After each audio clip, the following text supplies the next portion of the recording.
And finally, Roger Shorty Schroeder.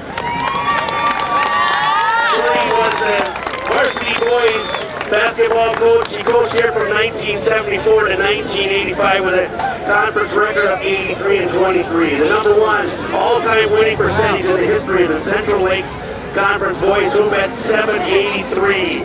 The combined record including non-conference of 160 and 77. 6 Central Lakes Conference titles. Central Lakes Coach of the Year in 1980 and 1981 and 3 tournament entries in the state tournament. Then he went on to coach the girls basketball team from 1988 to 1995, again posting a conference record of 62 and 30, which is a 674 percentage, combined record 112 and 55. 3 more Central Lakes Conference titles. Section Coach of the Year 1992-93, and 2 more state tournament trips. Shorty coached both boys and girls varsity conference championships, region championships, and state tournament appearances, 5 total, 9 CLC titles and 5 section titles. Combined CLC record of 145 and 53. He has an overall winning percentage of .732 combined with the boys and girls. And its combined boys and girls record of 272 and 132. No stranger to anybody. Roger Shorty Schroeder. Next, I'm pleased to introduce to you Roger Shorty Schroeder, who is also a Hall of Fame inductee through our Cardinal Pride program this year. Shorty, congratulations to you. We're really thrilled to know that you're being honored in this way. Well, I think it's kind of one of the bigger thrills for me, Kathy, to be included with some pretty neat people. Well, you know, this program really has been so valuable in identifying really key people that are a part of the legacy of excellence when it comes to athletics and activities in the Willmar Public Schools.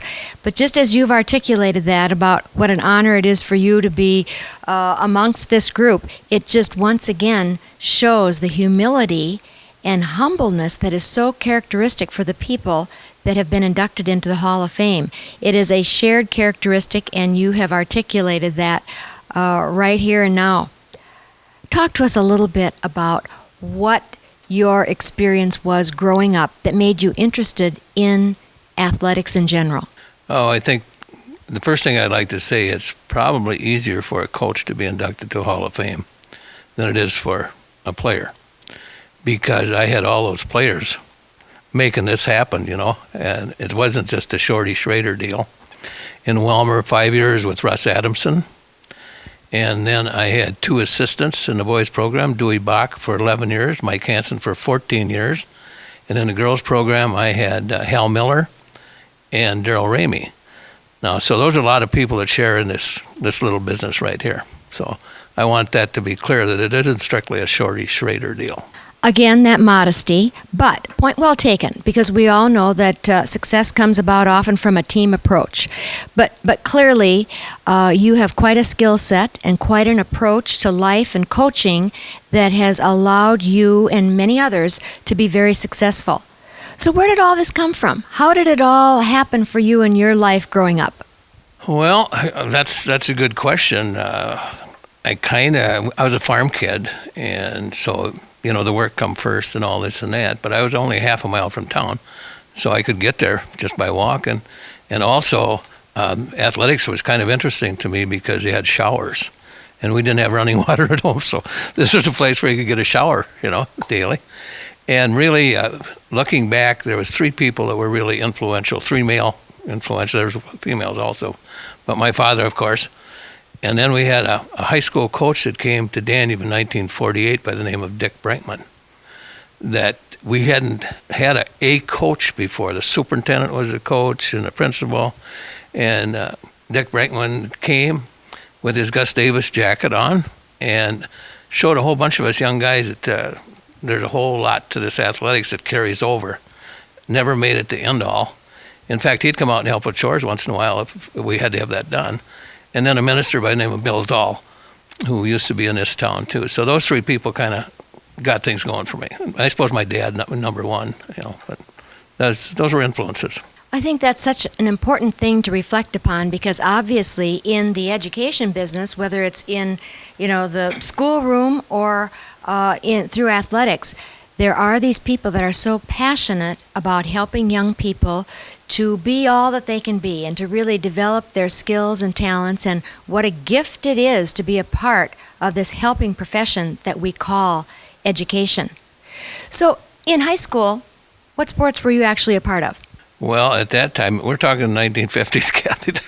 We had basketball, football, and baseball. And in my senior year, Dick Brinkman decided some of us could run, so we had track, but he just kind of filled that in. But it was a good program, small school. Of course, there wasn't any women's athletics, unfortunately, at that time. They had GAA or something like that. But that's all a progress part of the education, I think. And I'm not so sure that it necessarily has to be a coach. I think there's impact teachers all the way along the line. My first grade teacher, I still remember, Dorothy Steenstrup, was just, I thought she was the neatest thing since peanut butter. And then I had a Dorothy Klotz, that was my English teacher in my senior high level. So it's athletics and extracurricular, that's fringe benefits that comes with education.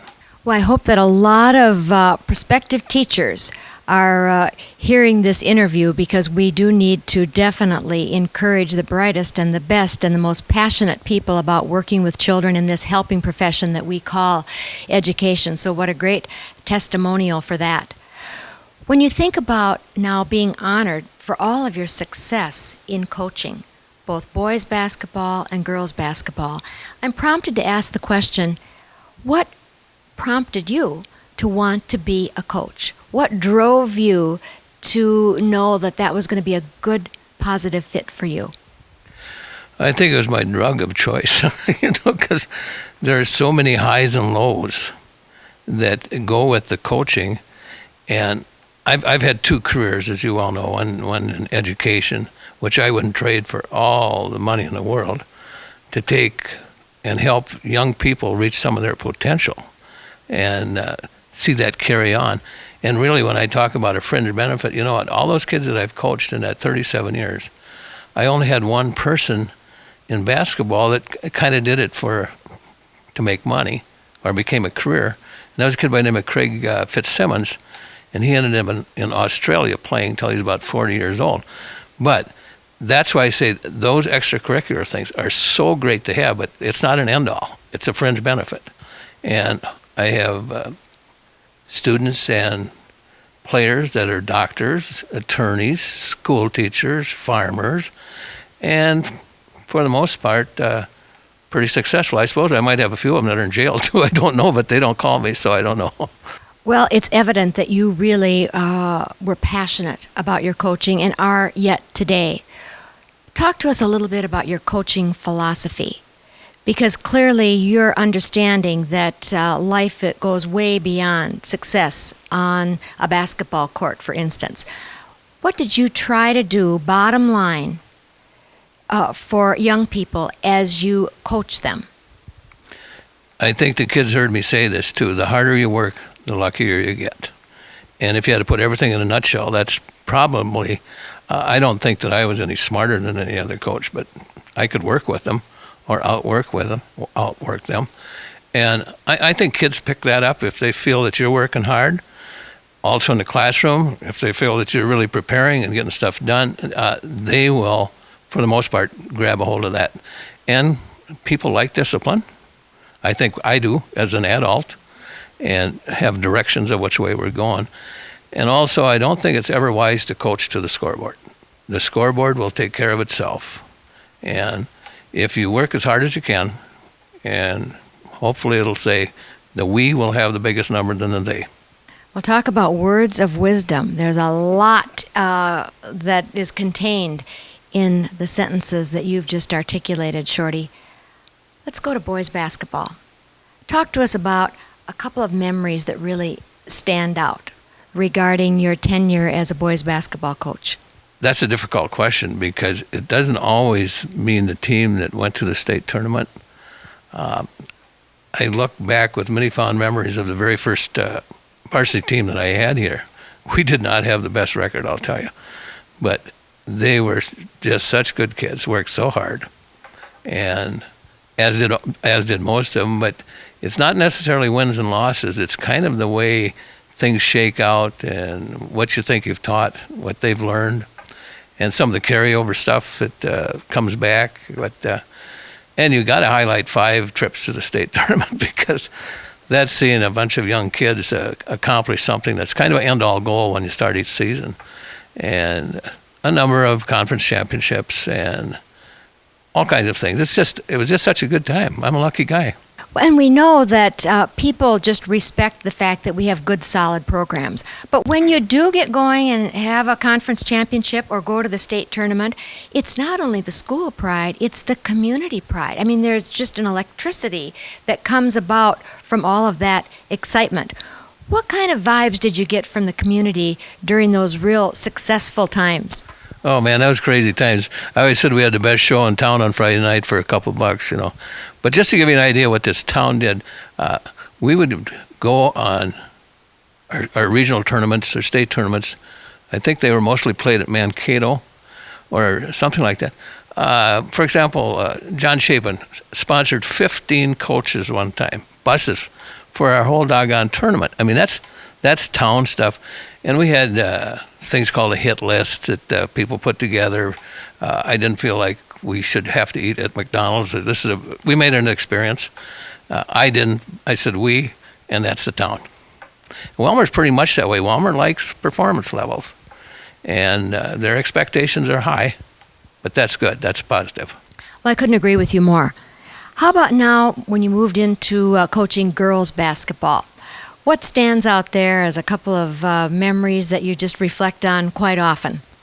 Well, first of all, I think that I was kind of a real jerk for the women to start with. I didn't know the game. I knew the game, but I didn't understand that they're not quite as strong. And I learned by watching guys like Mike Dreyer from New London and guys like Atchison, who's now on our staff, who was at Clare City. And I think that those women that played for me the first year, probably lucky that they were very tolerant with me, and they became very successful after midseason. Well, I do remember the journey that sort of accompanied women's athletics becoming a part of the school scene. I know I was in the first part of my teaching career and ended up, either working the scoreboard or announcing for those first basketball games or volleyball games, and it really was a journey when you think about developing the skill set, developing sort of that strength and conditioning that now is so characteristic for all athletes, whether it's girls or boys. How about your success record there? And I know you're not concentrating on success. You have lots of other memories as well. But reflect for us a little bit on what it took then to get to that level of success and what that felt like for the team. In the girls program, I think that you got to look back to the 1970s. And I wasn't the guy that was up cheering, said, let's get these women involved. I was kind of brainwashed from the thought process. I did have 3 daughters that helped a little bit there. But I think credit has to go to people like Judy Augustin, Ba, I can't remember her first name. I keep thinking Kim, but that was her daughter, and the Morsetters, and the Rudy Veals, and the Petersons, and all those guys, all those people that set the tone for this program before I even touched it. I came in part of the program in 1989. So the groundwork was there, Kathy. I'd like to take credit for it, but that's just not true. And I just kept trying to build on what was already there. And clearly, the teams did well. You had numerous championships, went to the state tournament on a couple of occasions. Does something stand out in your mind about a state tournament experience with the girls, something that happened there that just provided a lot of momentum and excitement? Well, it was kind of funny. I think it was one of the, I don't remember which year. I had a Jacobson girl and a Clausen, and anyhow, they do the interview stuff, and they had a young coach who were playing Mounds View that was rated pretty highly. And we're kind of country bumpkins coming to town, and they had this, and he was talking and really giving some nice stuff about they played 5 different defenses and 3 different offenses. And then they called on me, And I said, oh, man, we shouldn't even be on the same floor with these people. We can't even play one defense, and we can't even play one offense. And we just kicked their fannies in the game. That was kind of a highlight. So you're probably still reminiscing with some of your former players about a win like that, which just certainly stands out in a person's memory bank. Yeah, and I think that the players have different things that stand out with them. It might be when I got on their case a little bit, or might have been a reward thing. I kind of tried to teach that the only difference between a kick in the rear and a pat in the back is about 1 foot. So might as well do the pat in the back if you can. And I think that it'd be more fun to talk to them to see what they think about Schroeder. Well, as we do talk to very successful players through our Hall of Fame program, many of them reflect on obviously the direction that they got from solid coaches and just how caring the coaches really were for their players and for their programs in general. And of course, you're reflecting that in your comments as well. What kind of advice do you want to give to coaches today, whether they're working right in the Willmar Public Schools or any school in the state, or someone that's working rec programs or a volunteer coach in working with our young people through our recreation programs? I think it's probably tougher to coach right now because, gosh, I don't know how this is going to sound. Parents have more ownership now because of traveling teams, more direct involvement. And I think if I were to give advice to a young coach, it's or any coach, is be yourself. Do what you think has to go to the table. And if it's not in agreement, then you're just going to have to live with it, because my philosophy, too, is if you agree with everybody, you'll never have an agreement. I should really be taking some of these great pieces of advice down, or these great quotations that you're coming up with here today, Shorty. Well, Shorty, I've known you for a number of years, and certainly in this conversation you've reflected the fact that you're a passionate educator. You certainly have really given your all in the field of coaching. What kind of life lessons ultimately come out of this experience for you? Now you're a very successful realtor. When you think about your experience as an educator or as a coach, what sort of has stayed with you as a personal learning that still is applicable to you today? I think what you need to do, and this is just me, learn from people that have done it.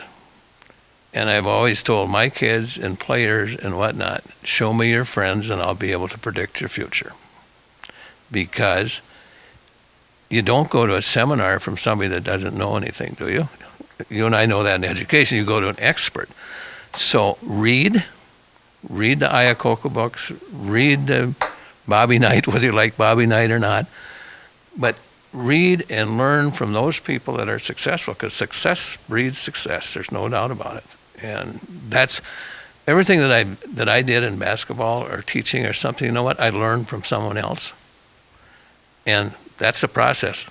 And it's all out there for us to take advantage. If I wanted to find out how to sell real estate, go to the best real estate person, find out how he did it. So I guess that's kind of my philosophy, is learn from those who've done it. Well, a very great philosophy to share, and I couldn't thank you more for being with us today and for reflecting on all of your successes that you had here in the Willmar Public Schools as a teacher and as a coach. And really, the deepest congratulations to you, Shorty, for being honored in this way, and also a thank you for all that you did to help so many young people maximize their school experiences here in the Willmar Public Schools. So again, congratulations and best wishes to you. Thank you very much, and I would thank the community of Willmar for allowing me to be part of it. Well, you heard it right straight from one of our Willmar Public Schools treasures. And we, again, thank you for sharing your perspective with us.